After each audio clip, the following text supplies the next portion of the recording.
أعوذ بالله من الشيطان الرجيم. بسم الله الرحمن الرحيم. الحمد لله الولي الحميد المبدئ المعيد الفعال لما يريد، تفرد بكل كمال وجمال وهو الغني الحميد. وصلى الله على عبده ورسوله سيد الأنبياء والمرسلين محمد الذي هدى الناس إلى صراط حميد، وعلى آله وأصحابه ومن سار على نهجه وهداه الرشيد. Amma ba'du, kaum muslimin, bapak ibu, saudaraku, muslimin dan muslimat, rahimani wa rahimakumullah. Semoga Allah merahmati kita semua.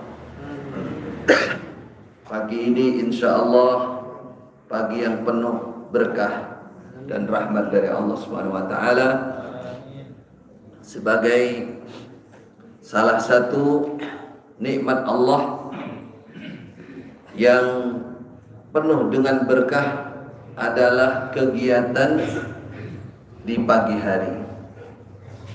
Apakah itu kegiatan duniawi maupun atau apalagi ukhra. Kegiatan dunia, pergi ke sawah, pergi ke pasar.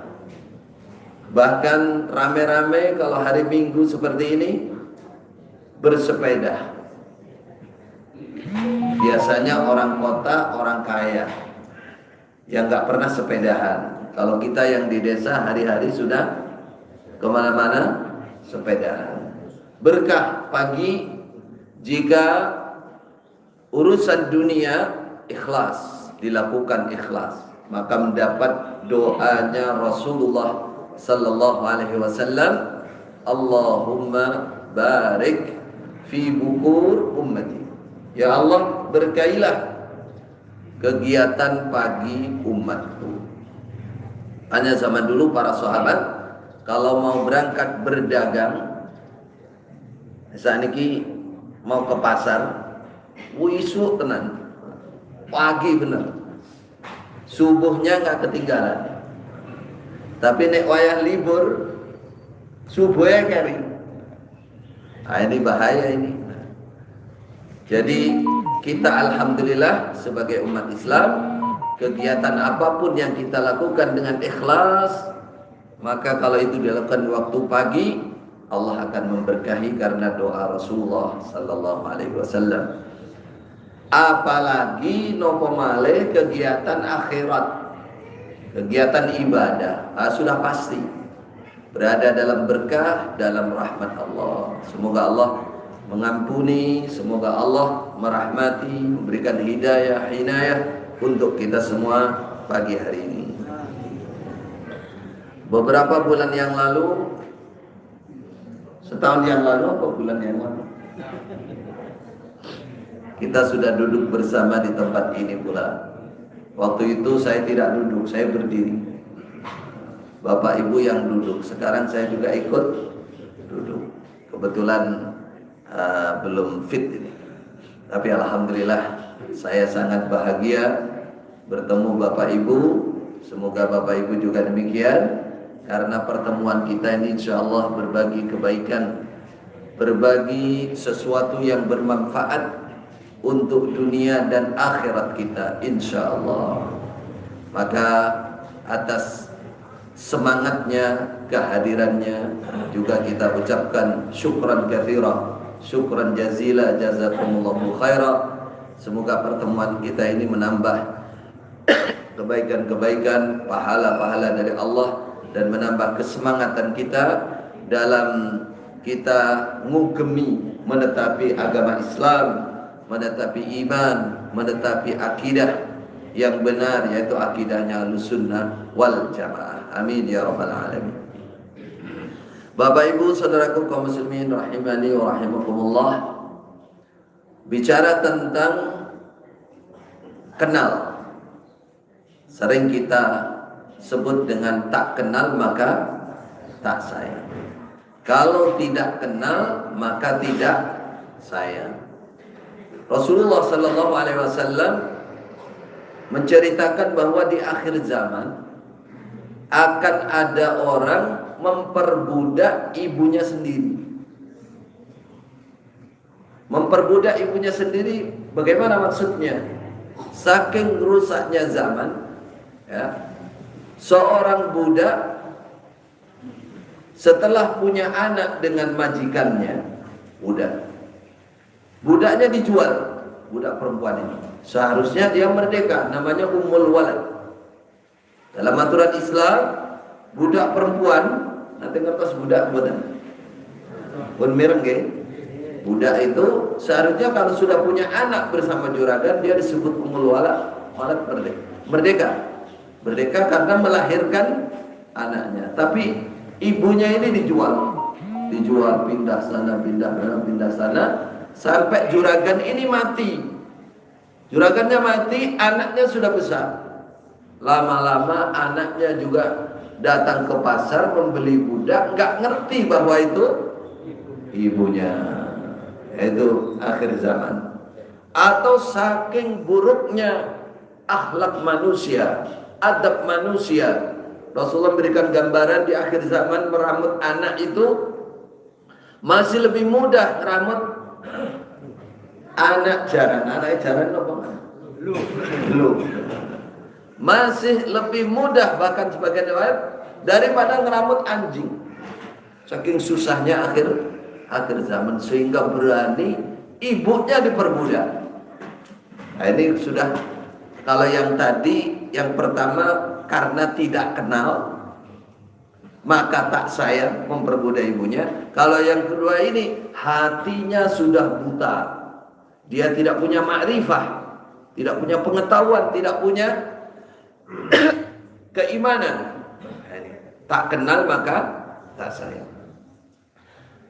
Maka kenal kepada segala sesuatu di muka bumi ini. Yang teratas adalah kenal dengan Allah, yang oleh para ulama sering disebut dengan istilah ma'rifatullah.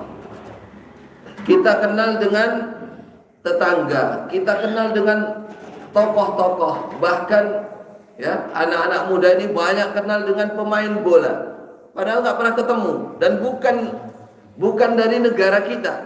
Ronaldo, Messi, nah, itu Ustaz juga kenal, sering dengar namanya, ya. Kenal dengan pemain film, ya, yang terkenal. Bahkan orang-orang yang nggak beres itu loh sekarang zaman ini bisa terkenal itu, ya. Yang nyanyi apa itu dibanding-banding kayak itu jenenge sama, monggo yang ngono dibanding-banding kayak kenal semua. Sampai ibu-ibu, mohon maaf, mbah-mbah juga kenal, ngerti. Saat namanya sinten nggih? Varela kan? Tahu. Sing carry ini lho. Sing carry rata. Sing bolanya kamu nanya-nanya lah itu. Itu kan sinten niku, Bu? Nah, kan kenal toh. Sing tas niki apa niku sing galau, jatuh cinta, nangis-nangis. Nah, terkenal. Lah wong tadi lho kok kenal gitu. Ini maksud saya sebagai perbandingan, bahwa kita itu sudah biasa mengenali sesuatu yang dianggap apa namanya terkenal. Pasti orang semua kenal. Lah bagaimana dengan Allah Subhanahu wa ta'ala? Kita sebagai umat Islam harus menggali bagaimana mengenali Allah. Mar-Rabbuk, katanya, siapa Tuhanmu, sapa ta pangeranmu itu.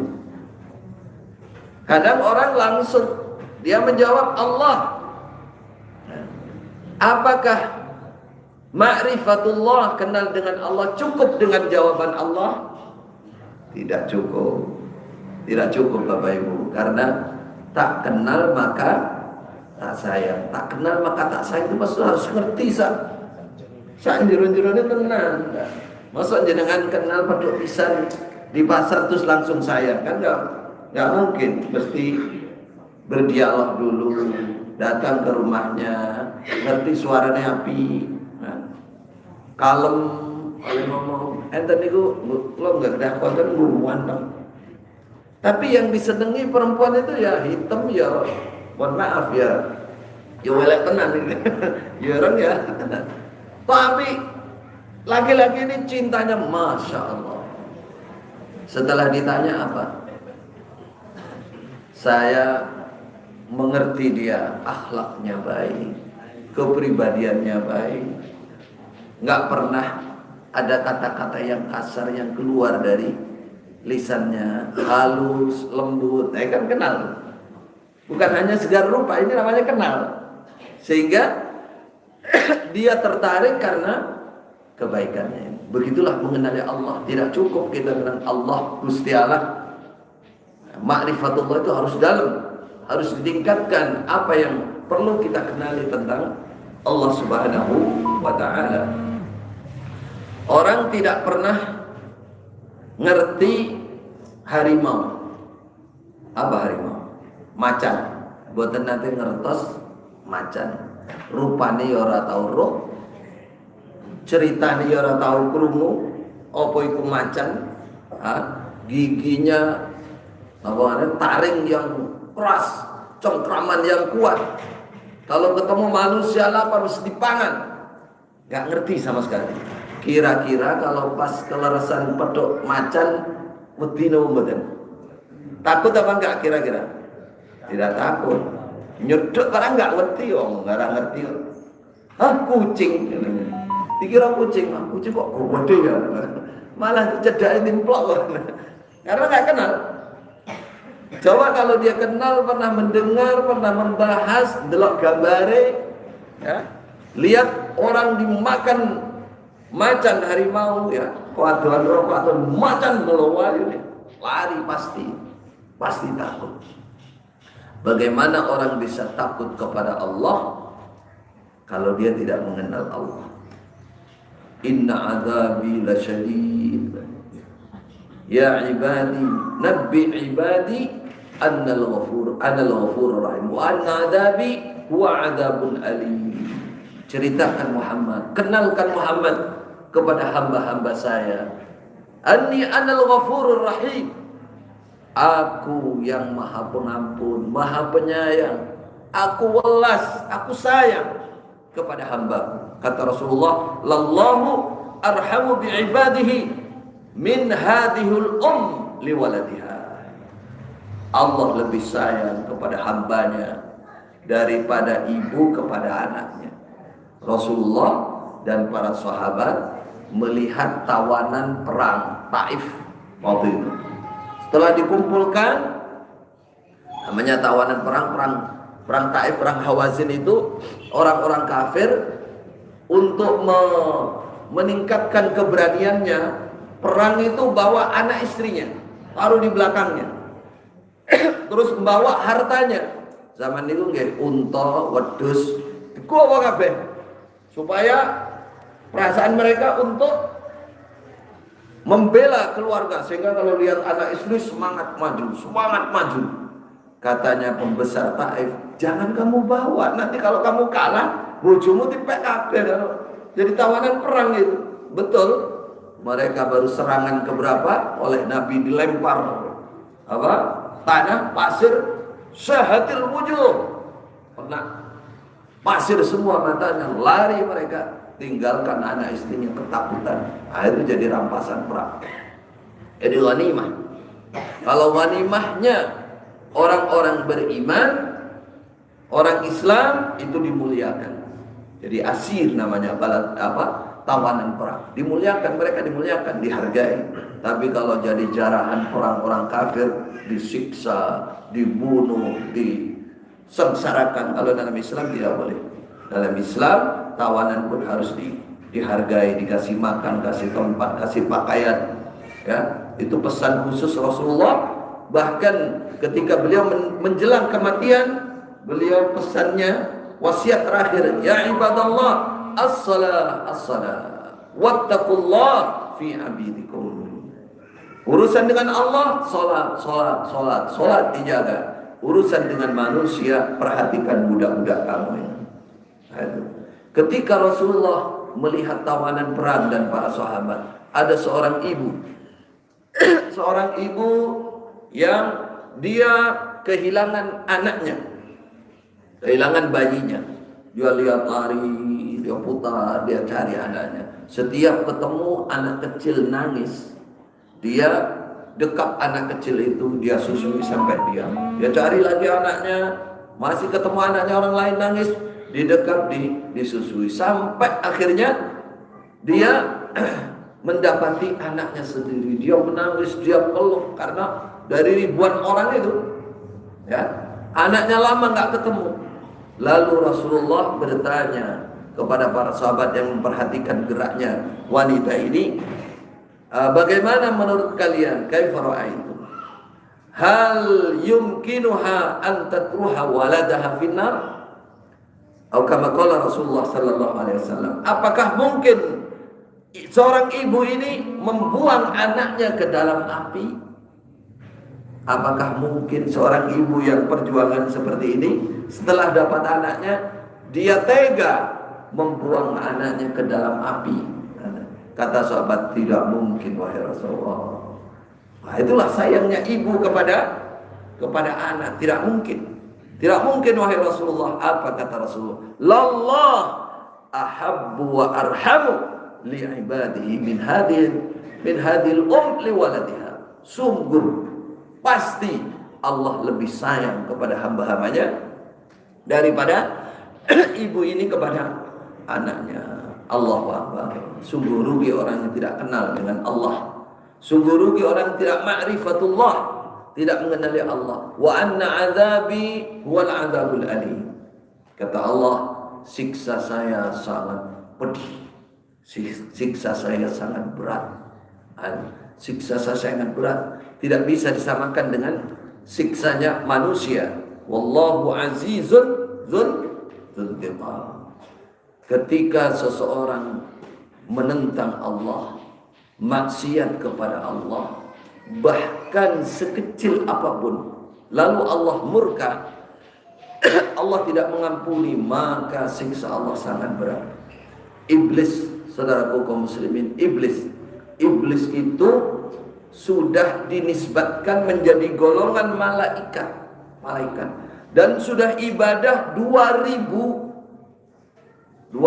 tahun. Kita ibadah kepada Allah berapa tahun? Hah? Mulai ingat, taruhlah mulai ingat umur 7 tahun. Kalau ke 60, sekarang usia 60, berarti 63 tahun ibadah. Ini 1000 tahun. Dan sudah digolongkan malaikat. Malaikat itu suci. Kita ini digolongkan apa? Malaikat apa? Belum kita. Malu kita kalau dibilang, wah ini malaikat ngalih ini. Malaikat. Malu kita. Dan oleh Allah sudah diberi kekuasaan bumi ini. Jadi ratunya, rajanya itu yang ngatur waktu itu iblis itu. Haris waktu itu, belum iblis. Iblis itu pangkat setelah itu. Iblis itu orang yang maknanya orang yang putus asa, sangat berputus asa dari rahmat Allah.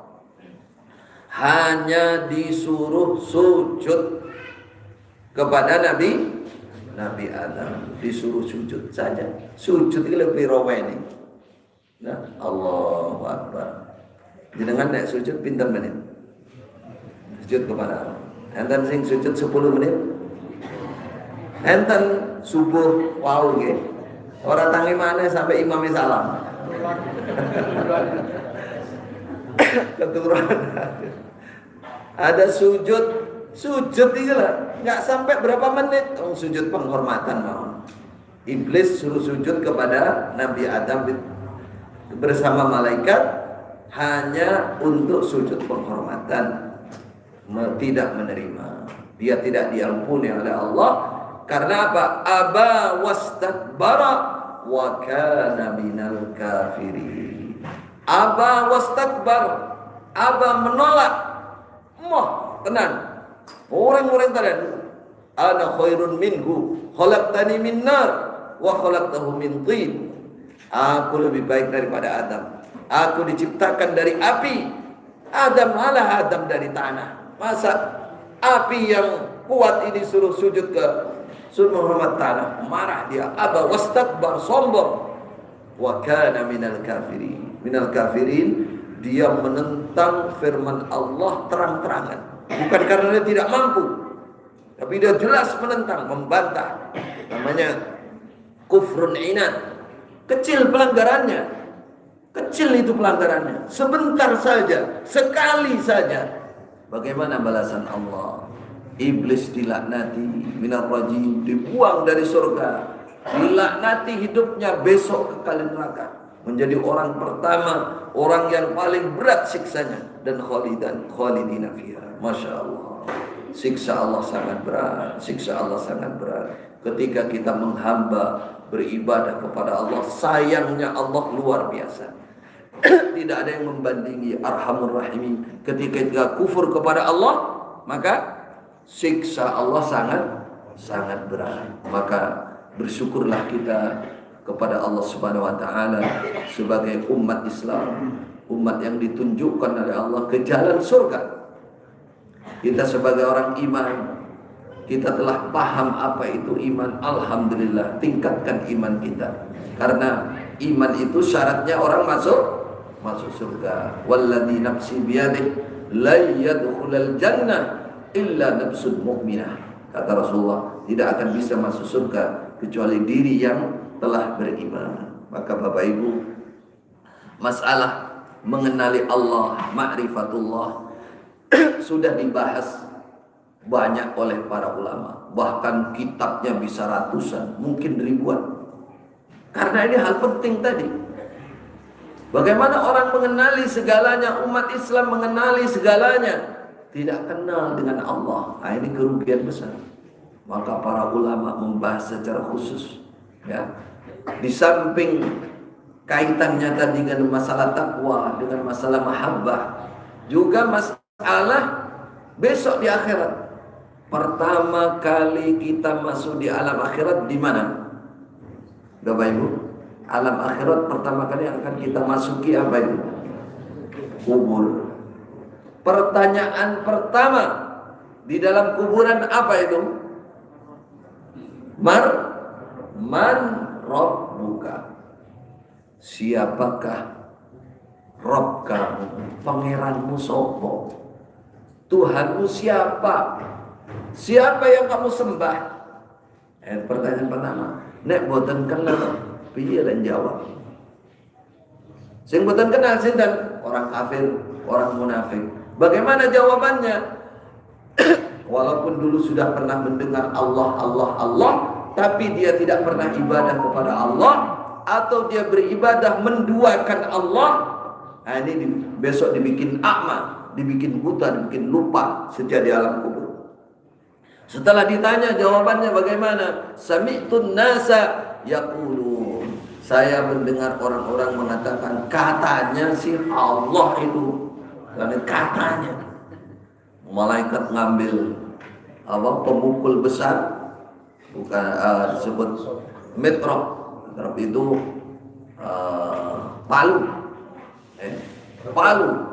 palu yang besar, dipukulkan godeng ya.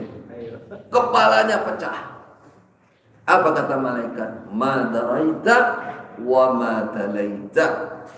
Kamu tidak ngerti, kamu tidak kenal siapa itu Allah. Wa ma talaita, kamu juga tidak mau membaca, enggak mau mendengar, enggak mau membaca, enggak mau ngaji. Dan cara saat ini enggak mau datang di majelis ilmu, enggak mau kenal dengan Allah. Ini balasannya. Di alam kubur saja sudah disiksa. Berarti mengenal Allah, ma'rifatullah penting apa bukan penting? Penting di atas mengenali segalanya, di atas. Makanya para ulama di beberapa kitab, contohnya kitab yang paling rendah, ada yang ngasih judul begini: wa idza qila laka mar rabbuk. Ketika ditanyakan kepadamu mar rabbuk, siapa Tuhanmu? Apa jawabannya? Ya tulab, Rabbi Allah. Rabb saya adalah Allah.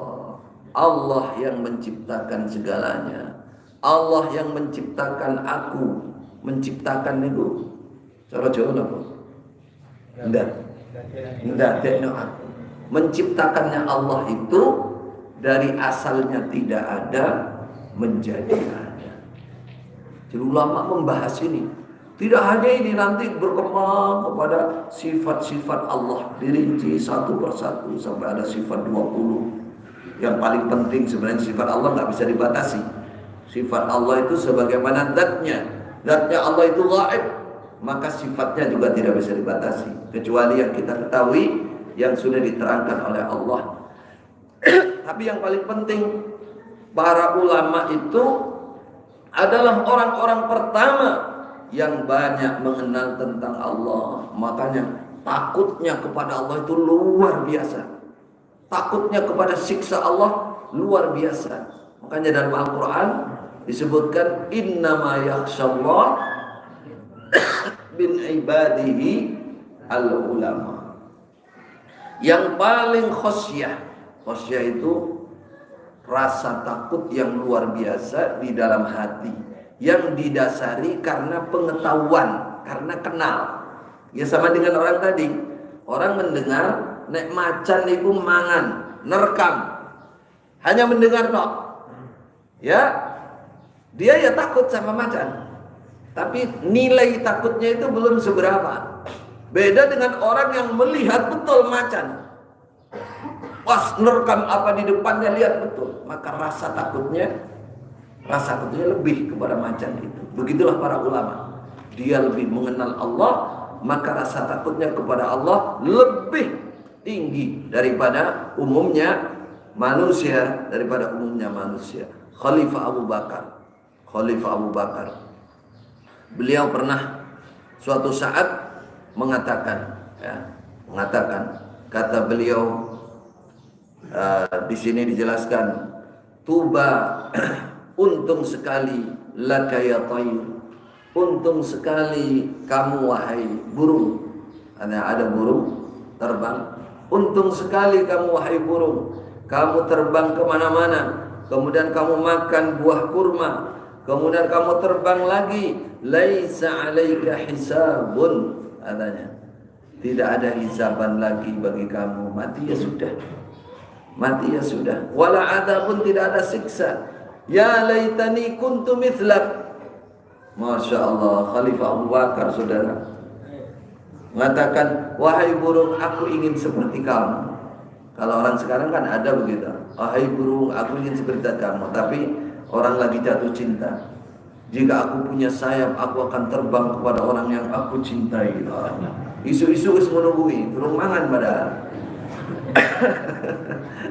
Itu orang sekarang. Khalifah Abu Bakar takut sama Allah. Wahai burung, aku ingin seperti kamu, terbang bebas, makan bebas, gak ada hisaban amal, gak ada siksa. Aku manusia, besok akan ada hitungan, ada hisaban di sisi Allah. Besok akan ada ancaman siksa. Loh, kalau Khalifah Abu Bakar yang segitu sucinya, orang pertama setelah Rasulullah Sallallahu Alaihi Wasallam, orang terbaik di umat ini, punya rasa takut seperti itu.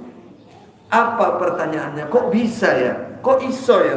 Biasanya kalau orang sudah dapat jaminan itu lah, antem, sampai naik, tenang. Wes ana jatah bariki sarapan, gak mikir warung, gak mikir mulai, wes sarapan bariki. Tenang wes, antem. Saking antengnya langsung merem wes.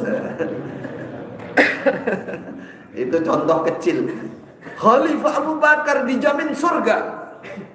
Khalifahnya Rasulullah, pengganti Rasulullah. Masya Allah, lihat burung bilang, ya laitani kuntu mithlak. Saking takutnya dengan Allah. Kenapa bisa begitu? Apa rahasianya? Karena beliau lebih mengenali Allah daripada kita. Bagaimana dengan Khalifah Umar?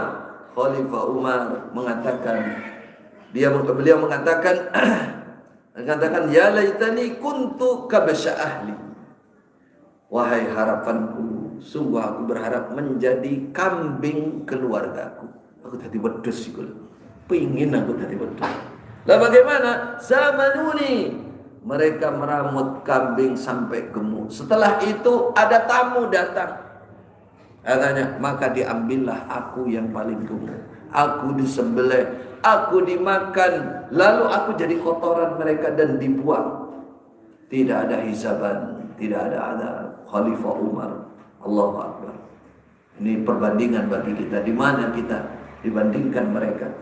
Nah, berarti kita kenalnya dengan Allah masih tahap awal. Belum dalam-dalamnya, jeroannya belum tahu kita apa rasalah. Ini yang harus kita pelajari, harus kita tingkatkan supaya kita tambah takwanya, tambah takutnya, semangat ibadahnya, kan begitu. Abu Darda mengatakan, ya laitani kuntu syajaratan tu'dat wa tu'kal thamarati wa lam akun bashara. Abu Darda itu sahabat Nabi, termasuk sabiqin al-awwalin, orang-orang awal dalam Islam. Beliau mengatakan, aku berharap aku jadi pohon, katanya, di mana pohon itu buahnya diambil dan dimakan. Walam akun basyara, aku tidak menjadi manusia. Berat jadi manusia. Ini dari sisi ngambil hikmah bahwa orang mengenali Allah itu pasti lebih takut kepada Allah daripada segalanya. Ini contoh kecil dari masalah kenal dengan Allah. Maka ketika kita ditanya, siapa Rabb kamu? Jawaban pertama adalah, dialah yang pasti ada wujudnya. Sekarang ini saudara, ateisme berarti anak buah Partai Komunis Indonesia. Penerusnya ataukah anak turunnya Allahu a'lam. Tapi menjangkit di akidahnya umat Islam, terutama para pemuda, dihilangkan ini sampai kelihatannya dia masih KTP-nya Muslim, tapi dia sudah tidak percaya dengan Allah wujud, tidak baqa, mukhalafatul lil hawadith.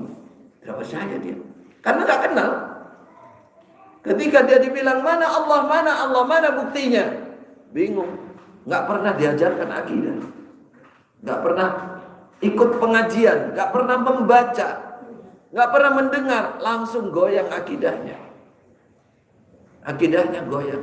Maka para ulama ketika membahas tentang Allah, yang harus dikenali pertama dan diyakini 100% adalah wujuduhu, wajibul wujud. Allah itu wajib keberadaannya. Orang desa saja tahu. Dalil akli, dalil tumon, apa tumon? Dalil pembuktian akal. Pembuktian akal. A'rabi, orang desa, ditanya, "Kaifa arafta rabbak?" Bagaimana kamu mengenali Allah? Kata orang desa, karena dia biasa bersama unta. Dia mengatakan bahwa kotoran unta ini menunjukkan ada unta. Ada dia.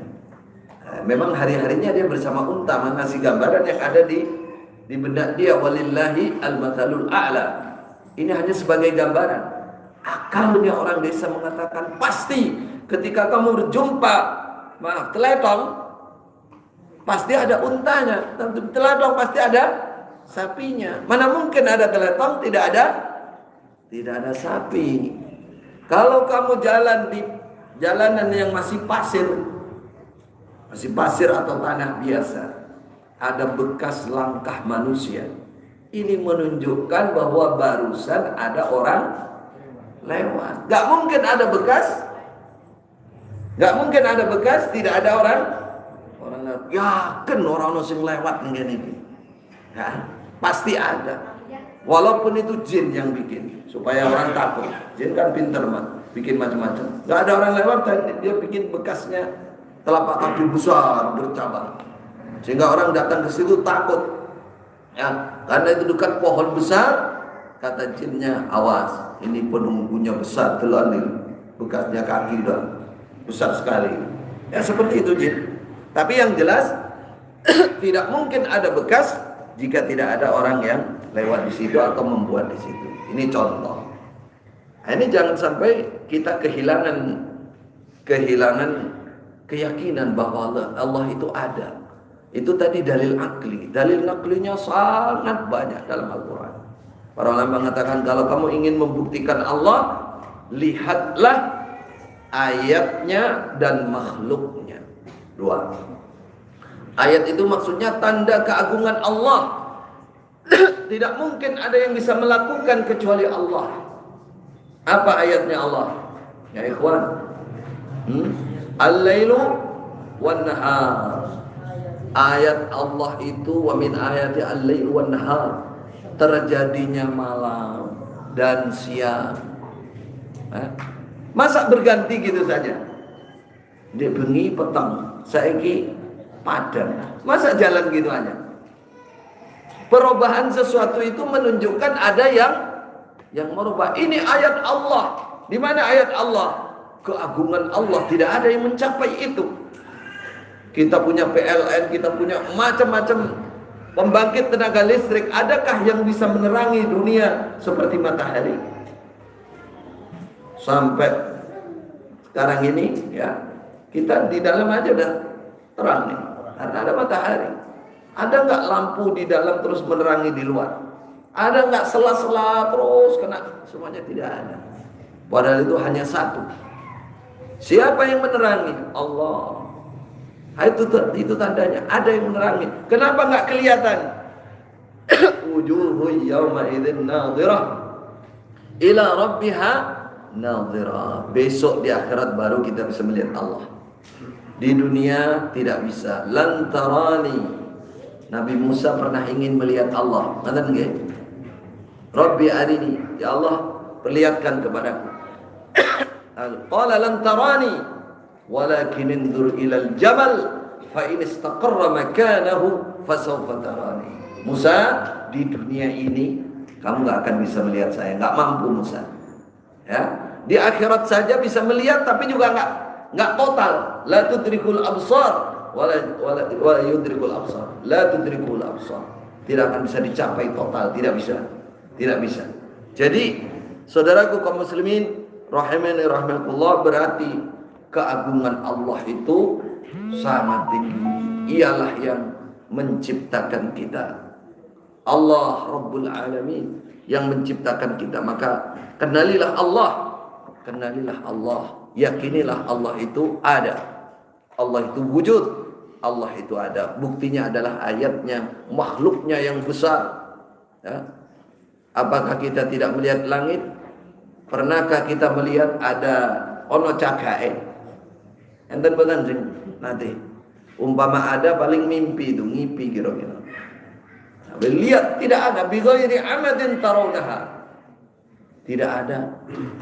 Tidak ada tiangnya. Terus siapa yang menahan? Yumsikus sama walad yumsikus sama. Yang menahan langit tidak jatuh itu Allah. Makanya kata para ulama, apa Anda tidak melihat bagaimana langit yang penuh dengan bintang-bintang, bagaimana bumi yang penuh dengan jalan, penuh dengan tumbuhan, penuh dengan gunung-gunung, penuh dengan hewan-hewan. Siapakah yang mengatur semuanya itu? Allah Subhanahu wa ta'ala. Siapakah yang menciptakan semua itu? Allah Subhanahu wa ta'ala. Makanya orang kalau sudah kenal namanya ma'rifatullah, ciri khas pertama ciri khasnya, ciri khas itu alamatnya, pasti dia semangat beribadah, menyembah, menghamba kepada Allah. Pasti. Kalau nggak kenal ya nggak bisa. Ya gambarannya sudah ngebet ya, lanang-lanang ini, pemuda ini yang sudah ngempet terus kenal, pingin segera nikah ya bolak-balik apel lah ya senengannya. Ya. Padahal datang ke situ ya orang bawa apa-apa, malah ngentekno panganan. Yang penting ngapel, datang karena sudah jatuh cinta, sudah kenal. Itu walillahil matsalul a'la.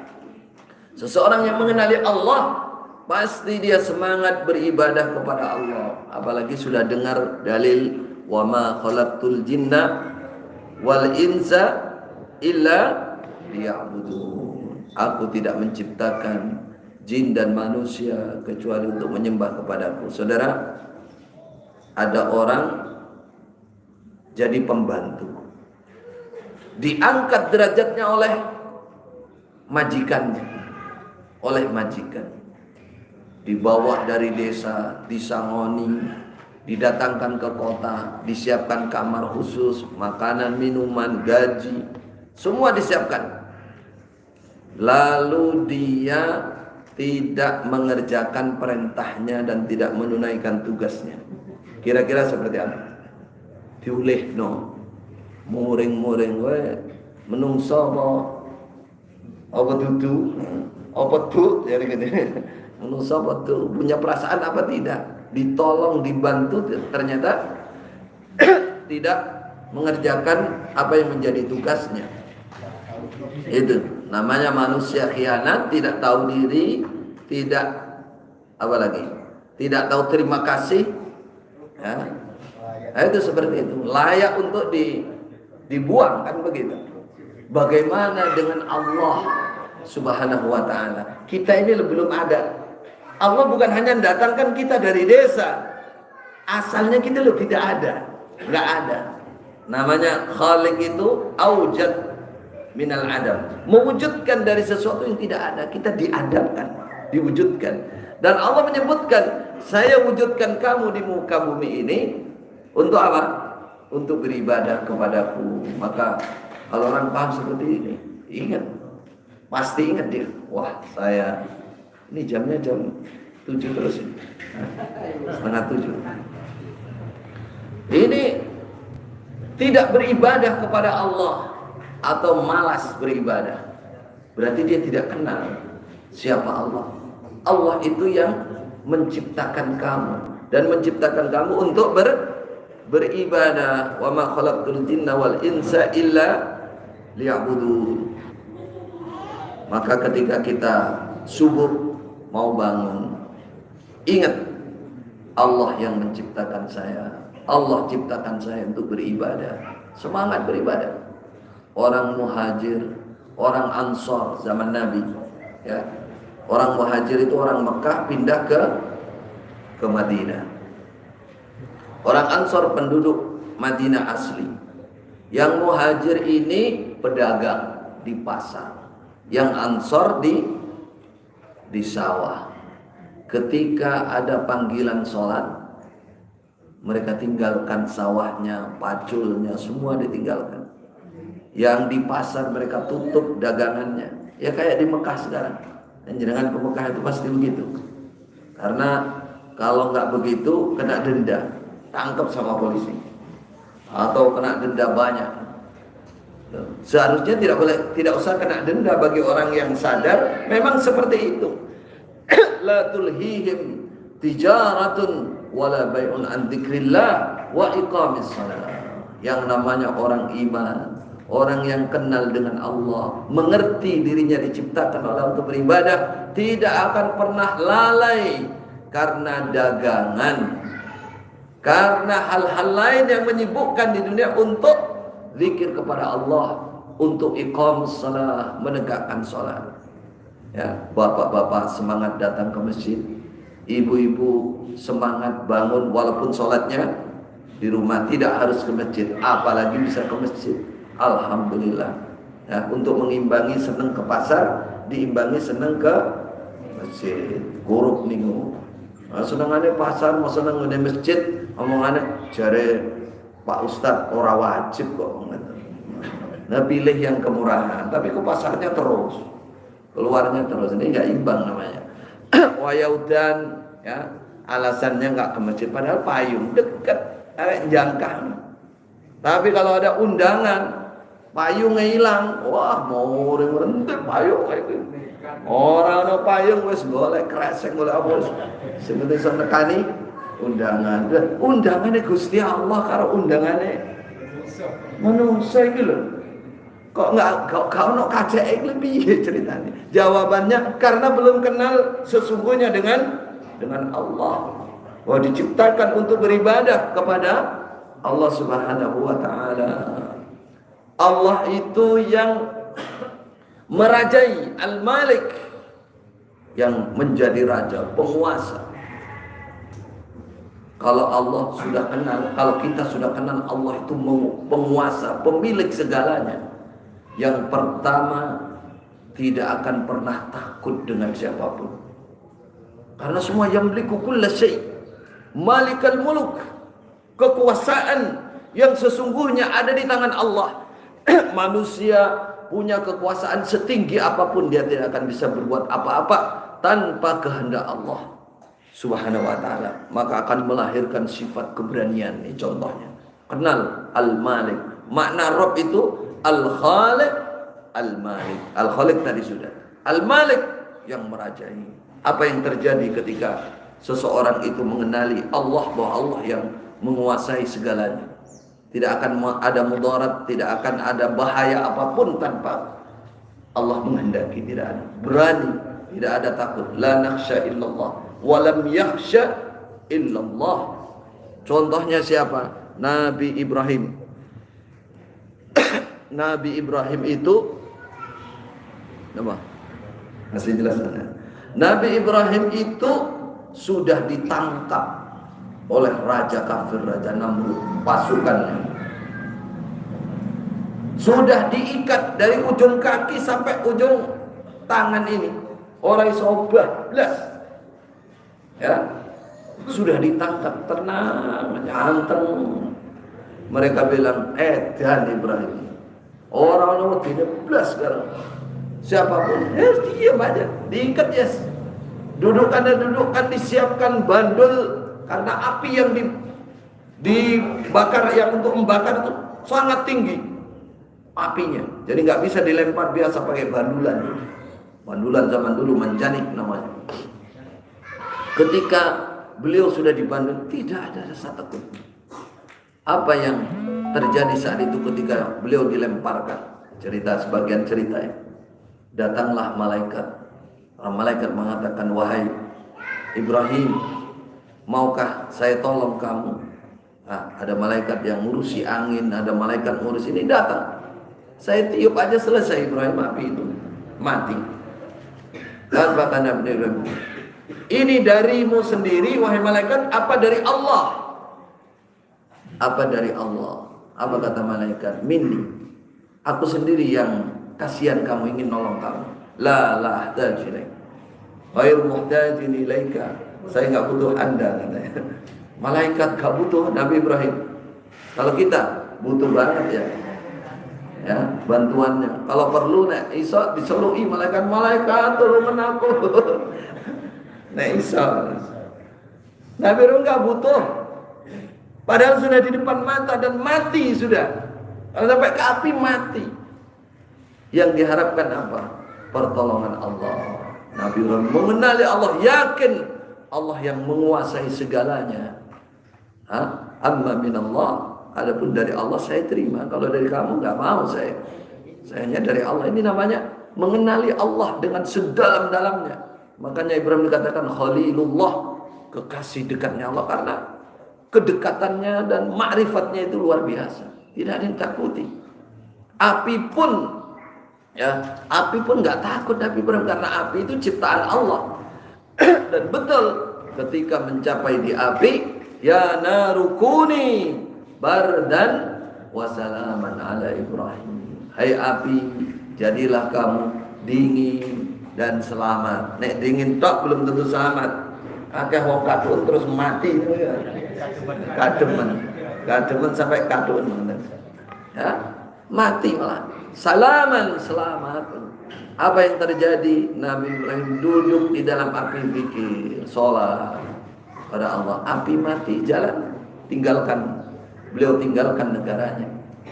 Ini contoh orang mengenali Allah, nggak ada rasa takut. Dia tahu bahwa Malikal Mulki, penguasa segala sesuatu itu adalah Allah Subhanahu wa ta'ala. Yang ketiga, mengenali Allah dari makna Rabb ini adalah mudabbirul umur. Yudabbirul umur. Mohon maaf.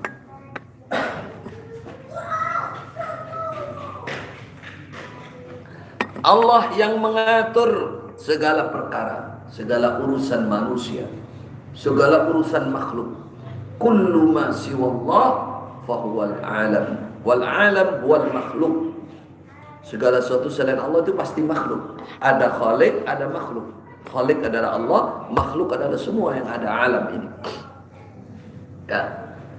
Siapa yang mengenali Allah, pasti dia meyakini bahwa Allah yang mengatur segalanya. Kalau sudah mengerti bahwa Allah yang mengatur segalanya, yang ada adalah ketenangan dan husnudzan. Selalu prasangka baik kepada Allah, selalu dekat dengan Allah.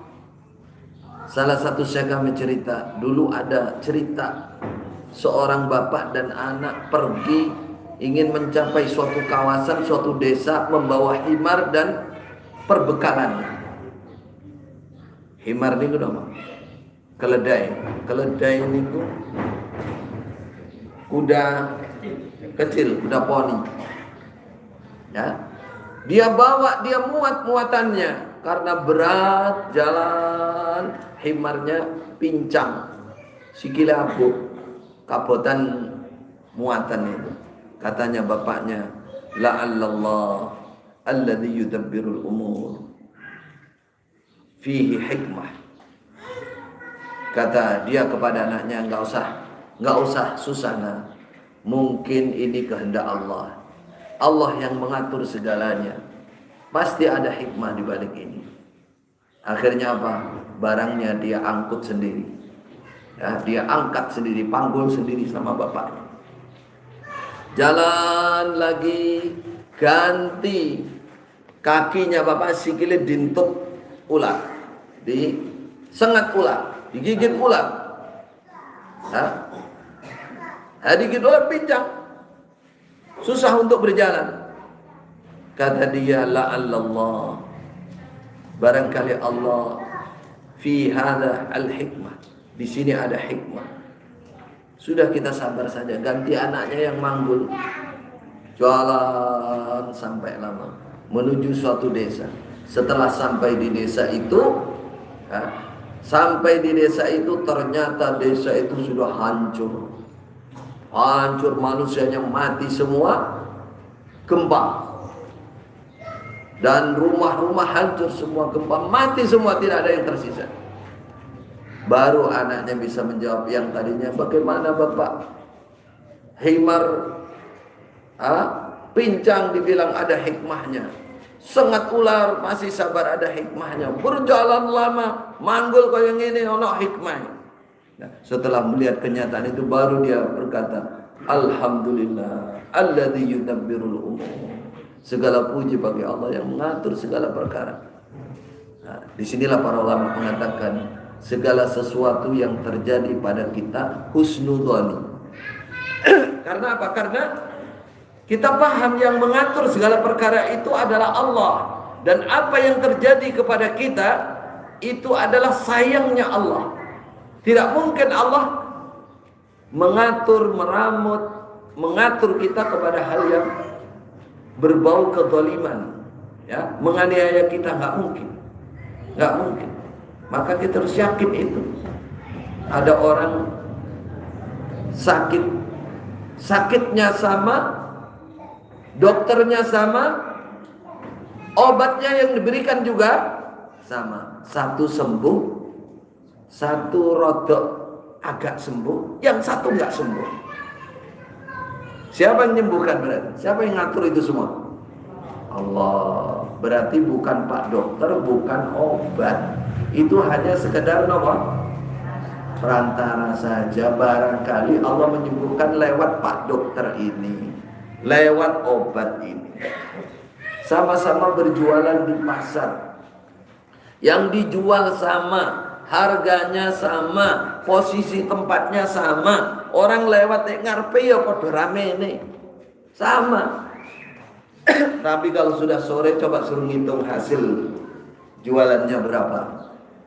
Pasti beda. Ada yang nggak laku sama sekali, ada yang laku sedikit, ada yang laku banyak. Siapa yang ngatur itu? Allah Subhanahu wa ta'ala. Allah.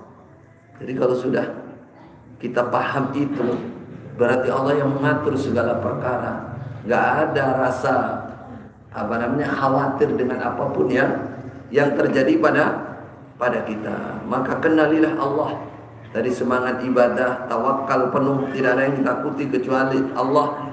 Tidak pernah panik dengan rezeki. Pokoknya rezeki itu dicari. Yang ngasih itu Allah. Ini bagian kenal sama Allah.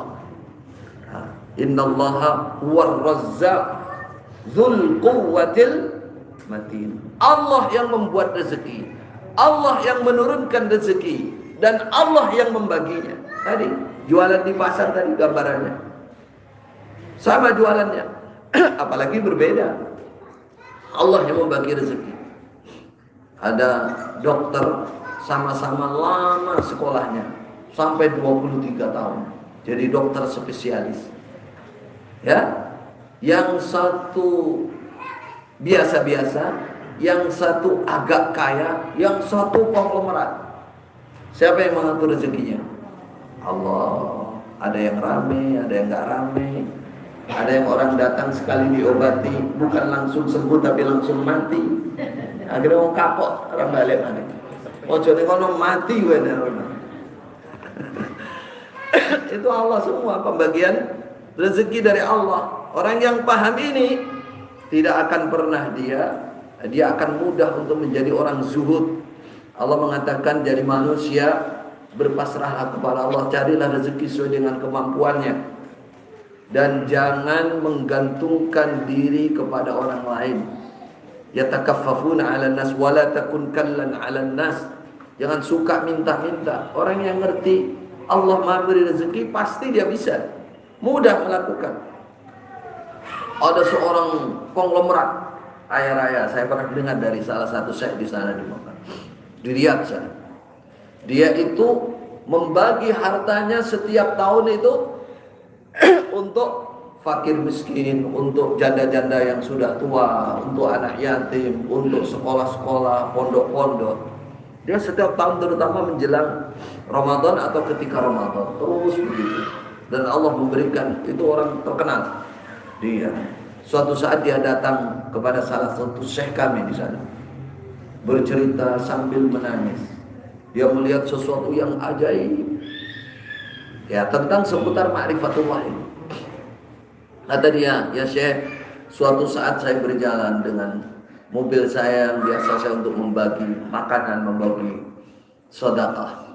Karena saya capek, saya mampir di pom bensin di musola, di sebuah musola. Saya tidur. Pada saat saya tidur itu, wahai Syekh, saya mendapat mimpi. Ya abdi, hai hambaku. Ya abdi hambaku, itilah fulan, datangilah sefulan di makani kada wa kada. Di tempat ini disebutkan sealamatnya. Tolong datangi hambaku itu. Dia sudah 3 hari berbuka hanya dengan air putih. Dia mimpi, berilah dia sedekah untuk setahun, untuk makan minum cukup, sandang pangan setahun dan keluarganya. Dia kaget berdiri. Benar apa enggak ini? Dia yakin ini benar, ini dari Allah. Akhirnya dia cari itu di berapa ratus kilo di desa ini alamatnya ini. Nah, dia cari. Ketika dia sampai di desa itu sudah sore, setelah asar dia sholat asar di masjid, di suatu masjid. Disitulah dia karena masih capek duduk. Mana orang-orang sudah pulang semua. Ada imam sholatnya itu masih duduk zikir di situ. Mendekati maghrib, imam sholatnya bilang, ya Syekh, wahai Syekh, sepertinya Anda orang jauh. Anda bukan penduduk di sini. Oh ya, saya dari Riyadh, saya jauh. Oh, silakan Syekh. Ayo kita ke rumah katanya. Ayo ke rumah saya. Nanti berbuka di sana, di rumah. Saya ini dibawa. Karena apa? Karena dia ciri-cirinya sudah yang disebutkan dalam mimpi, kayaknya orang ini nih orangnya. Dia penasaran dan dia ikuti. Sampai di rumah duduk menunggu adzan. Dia lihat, perhatikan rumahnya hanya satu kamar. Anak-anaknya pakai baju hanya yang dipakai itu saja. Yang dipakai nggak ada yang lain. Ya karena ya hanya satu kamar, nggak ada apa-apa. Ya, dia lihat ini menjelang buka nggak ada apa-apa. Hanya dia pas adzan, ya, dia panggil anaknya, datang air minum saja. Ya kan, silakan ya Syekh, mohon maaf seandainya saya punya makanan pasti saya kasih makanan. Katanya. Langsung saya ini orang kaya ini menangis sejadinya di depan dia. Menangis di depan dia, mengatakan Allah arsalini ilaik. Wahai orang soleh, Allah yang mengutus saya kepada. Ya, benarkah kamu sudah 3 hari tidak berbuka kecuali dengan air putih? Iya betul. Iya betul. Allah yang mengutus saya kepadamu wahai orang soleh. Ternyata ini imam sholat yang tidak pernah mendapatkan gaji. Ya, dia berbuat sesuatu di situ, Allah mendatangkan. Kata dia, saya diperintah oleh Allah untuk memberikan sesuatu kepadamu, bekal selama setahun. Dia siapkan berapa? Bukan ribu, ratus ribu rial, bisa ratusan juta.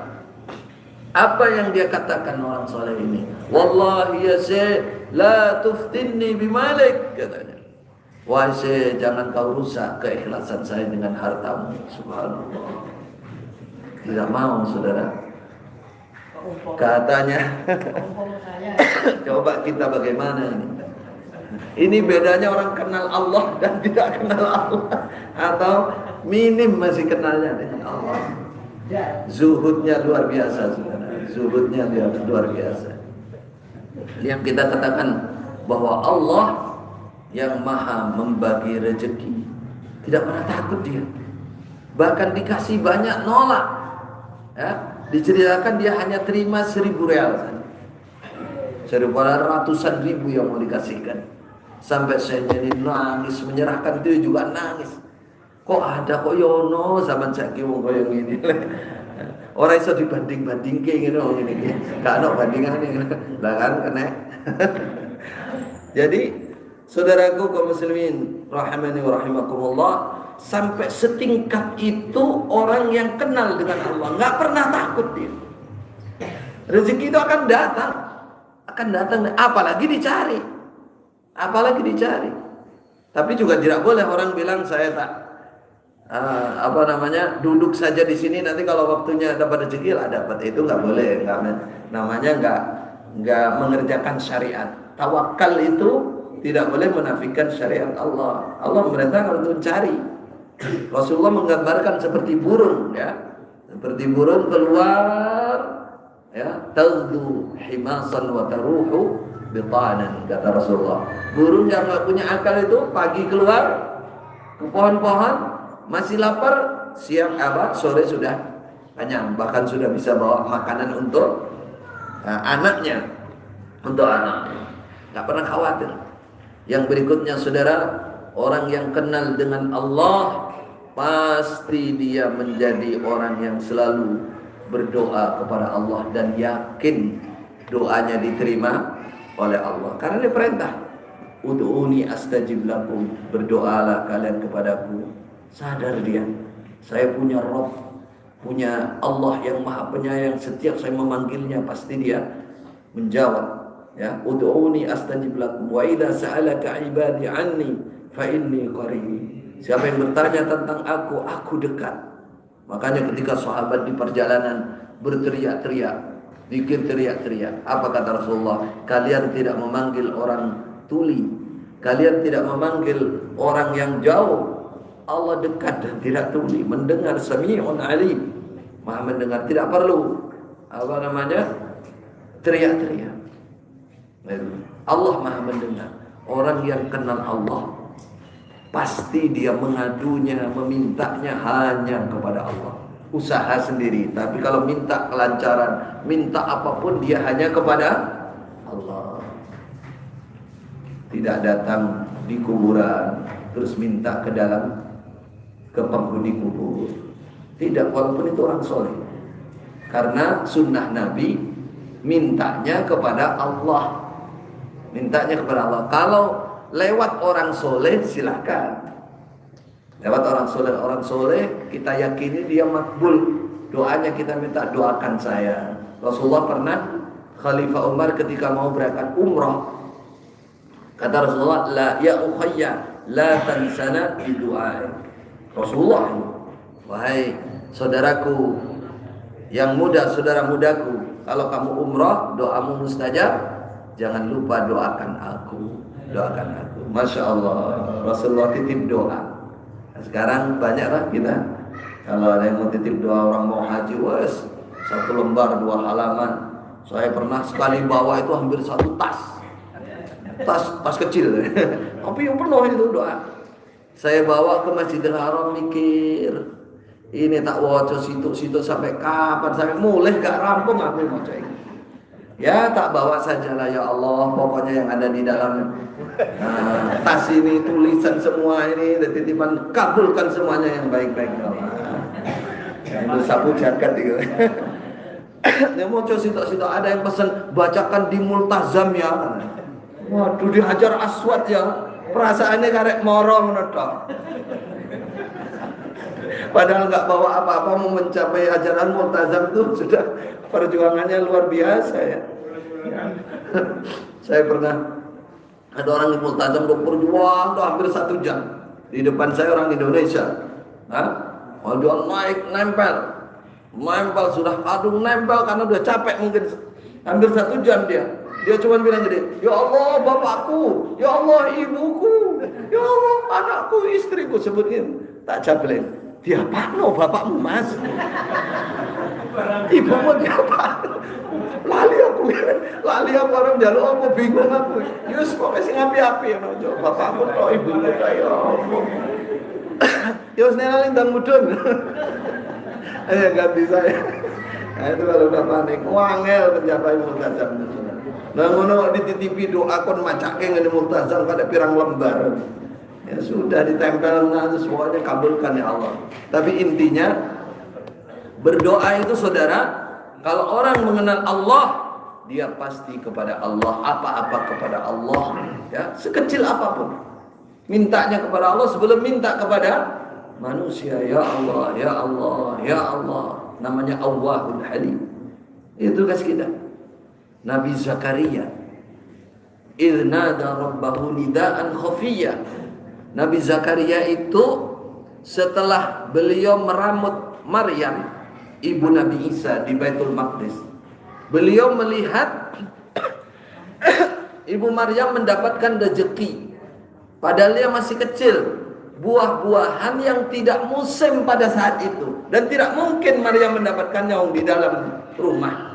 Anna laki hada, dari mana kamu dapat ini Maryam? Qalat, ya min indillah, itu dari sisi Allah. Nah, baik. Kata Maryam, ini dari sisi Allah. Baru Nabi Zakaria yang asalnya dari muda berdoa kepada Allah, ya, istrinya mandul. Mandul cara Jawa apa? Mandul. Gabuk. Gabuk ni mandul. Istrinya mandul. Setelah melihat kenyataan itu, jadi bahasa Indonesia mandul. Istrinya Nabi Zakaria ya, sudah tua. Sebagian riwayat sudah 90 tahun. Wah, sepuh tenan nggih. Nggih, pinten jenengan? 60, ini 90 tahun. 90 tahun. Ketika melihat Maryam dapat rezeki begitu, baru malam bangkit lagi Nabi Zakaria kepada Allah. Beliau mengatakan nidaan khafiyah, memanggil Allah dengan suara yang pelan, menghamba berdoa kepada Allah. Apa yang diucapkan? Nidaan khafiyah. Qala rabbi inni wahanal 'azmu minni, ya Allah. Balung kula niku pun rentak.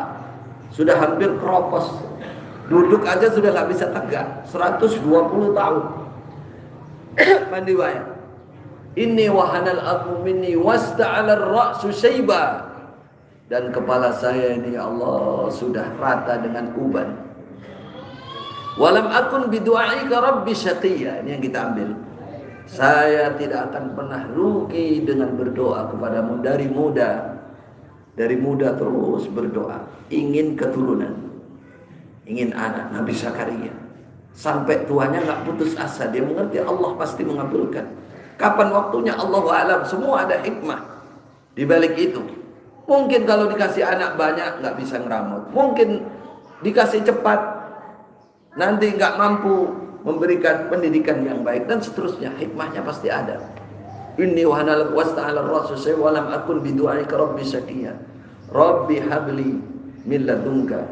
Ya Allah, berilah dari sisi Engkau anak turun salihan yang saleh, yarithuni wa yarithu min ali Yaqub, yang bisa mewaris saya dan mewaris ali Yaqub. Betul saudara. Setelah Allah mengutus malaikat ngasih kabar gembira, besoknya si nenek 90 tahun bisa hamil ini. Bahkan dalam sebuah riwayat katakan, ya Allah, Engkau adalah zat yang memberi buah-buahan kepada Maryam yang masih kecil, yang tidak pada waktunya, tidak pada musimnya. Istri saya juga sudah enggak musimnya hamil, ya Allah. Sudah 90 tahun. Iya, nek melahirkan itu. 90 tahun. Nah itu. Seperti itu saudara. Jadi kalau orang mengenali Allah, tidak akan pernah putus asa berdoa kepada Allah. Allah yang maha kaya, Allah yang maha memiliki segalanya, ya, memiliki segalanya. Tidak pernah putus asa dengan dosa yang diperbuat. Karena Allah berfirman, ya ibadiyalladzina asrafu ala anfusihim la taqnatu min rahmatillah. Orang kalau berbuat salah kepada orang lain berkali-kali, pasti dia jauh dari orang itu. Karena dia yakin orang itu pasti marah, dendam, dan akan membalas. Karena kesalahannya bolak-balik, gak mungkin orang sabar. Tapi Allah subhanahu wa ta'ala, ketika kita bersalah saudaraku, ketika kita menentang Allah, maksiat kecil, sedang, besar sekalipun, tapi kita mau kembali kepada Allah, Allah menjanjikan la taqnatu min rahmatillah. Jangan kalian pernah putus asa dari rahmat Allah. Innallaha yaghfiru dzunuba jami'a. Allah mengampuni semua dosa sebelum kamu mati. Bahkan syirik besar pun, kalau kamu bertobat, diampuni oleh Allah. Jadi tidak pernah putus asa. Bahkan dalam riwayat yang singkat, ya, yang mungkin sering kita dengar, lallahu asyaddu farhan bitaubati abdihi. Allah lebih senang dengan taubatnya hambanya daripada seseorang yang naik unta membawa perbekalan. Dia berada di tempat yang jauh dari tempat keramaian, lalu dia kehilangan unta dan barang yang di situ ada jaminan kehidupannya di situ. Dia cari, mutar sampai putus asa nggak ketemu. Berjalan tidak mungkin. Ada berjalan ke tempat yang ada orang, pasti sudah mati di jalan. Ada ratusan kilo, nggak mungkin. Saya sudah kondisi lapar, makanan minuman di situ di padang pasir. Akhirnya dia duduk tidur, dah pasrah, mati ya guys. Tahu-tahu untanya di sebelahnya lengkap dengan apa? Lengkap dengan muatannya, tidak ada kurang. Dia bangun melek. Saking gembiranya, bersyukur kepada Allah. Allahumma anta abdi wa ana rabbuk. Saking kagetnya, keliru dia kebalik. Ya Allah, engkau hambaku, aku Tuhanmu, aku pangeranmu. Wale, karena kaget. Karena kaget, saking gembiranya, saking bahagianya, sampai omongannya nggak terkontrol. Apa kata Rasulullah? Lallahu asyaddu farhan min bitaubati abdi min hadhihi ar-rajul min Abdullah ina wa Abdullah. Kata Rasulullah, demi Allah, Allah lebih senang ketika hambanya kembali kepada Allah. Dia bertobat kepada Allah daripada orang ini ketika mendapati untanya. Haruskah kita sia-siakan Allah yang Maha menerima taubat? Tidak. Bahkan dalam ayat sebutkan innallaha yuhibbut tawwabin wa yuhibbul mutatahhirin. Allah cinta kepada orang yang sering bertobat kepada Allah. Inilah beberapa poin yang penting saya kira dalam kehidupan kita, dan masih banyak hal lagi sebagai cabang-cabangnya untuk kita pahami mengenal Allah. Puncak dari mengenal Allah adalah tauhid. Saudaraku, tauhid. Tauhid tidak pernah terbersit di dalam dada kita menyamakan Allah atau ada kesamaan Allah dengan makhluk atau dibalik makhluk dengan Allah. Tidak ada. Allah segalanya. Allah Ali, Allah Maha Tinggi. Tidak ada yang sama dengan Allah. Laisa kamitslihi syai' wa huwas samiul basir. Jadi alhamdulillah pagi ini kita bisa berkumpul di sini. Semoga apa yang bisa kita sampaikan dapat bermanfaat untuk kita semua. Fa jazakumullahu khairan. Insyaallah cukup ditutup doa atau mau ada yang bertanya? 1-2 pertanyaan? Sambut. Alhamdulillah. Bismillahirrahmanirrahim. Alhamdulillahirabbil alamin. Allahumma shalli ala Muhammad wa ala alihi washabbihi ajma'in. Allahumma inna nas'aluka bi anna nashhadu annaka antallah alladzi la ilaha illa antal ahadus samad alladzi lam yalid wa lam yulad wa lam yakul lahu kufuwan ahad. Anta ighfir lana wa tarhamna jami'an fid dunya wal akhirah wa anta bsuta 'alaina min barakatika wa rahmatika ya arhamar rahimin. Allahumma a'inna 'ala dzikrika wa syukrika wa husni ibadatik. Allahumma kfina bihalalika an haramika wa aghnina bifadlika amman siwak. Allahumma malikal mulki tu'til mulka man tasha wa tanzi'ul mulka mimman tasha wa tu'izzu man tasha wa tudhillu man tasha biyadikal khair innaka ala kulli syai'in qadir. Rahmanad dunya wal akhirah tu'tihi man tasha wa tamna'u mimman tasha rahmatan tughnina an rahmati man siwa. Rabbana zalamna anfusana wa in lam taghfir lana wa tarhamna lanakunanna minal khasirin. Allahumma inna nas'aluka as-sihha wal 'afiyah fid dunya wal akhirah. Allahumma inna nas'aluka as-sihha wal 'afiyah fi dinina wa dunyana wa amwalina wa ahlina. Allahumma astur 'awratina wa amin rawatina wa hafadna min bayni aydina wa min khalfina wa an aymanina wa asamina wa fawqina wa na'udzu bika an nughtala min tahtina. Rabbana atina fid dunya hasanah wa fil akhirati hasanah wa qina adzabannar. Sallallahu alaihi wasallam Muhammad wa ala ali Muhammad walhamdulillahi rabbil alamin. Mohon maaf atas segala kekurangan. Wa jazakumullahu khairal jazaa wa jazakumullahu khairan. Wassalamualaikum warahmatullahi wabarakatuh.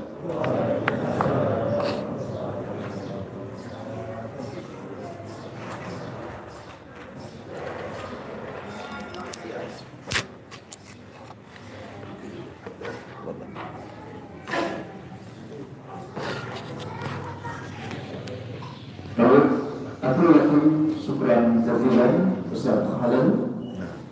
Baik Bapak Ibu hadirin yang berbahagia, teruskan kita simak dan kita dengarkan bersama ceramah agama yang disampaikan oleh Al-Ustaz Halal sekali. Mudah-mudahan apa yang disampaikan tadi bisa kita simak.